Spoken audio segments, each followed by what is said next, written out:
Kwa habari za uhakika na zenye mafunzo ya Kiafrika utazipata papa hapa ndani ya Kaka Ken 254. Kaka Ken 254, habari ni hapa.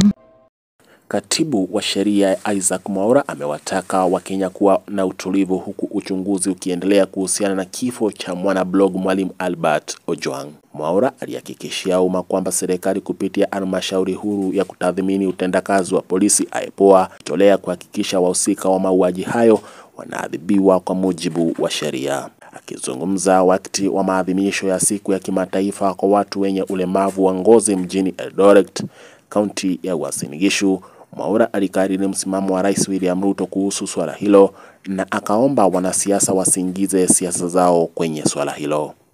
Alilaani maandamano ya hapo juzi jijini Nairobi yaliyosababisha uharibifu wa mali, akiwataka wananchi kuelezea malalamiko yao kwa njia inayofaa.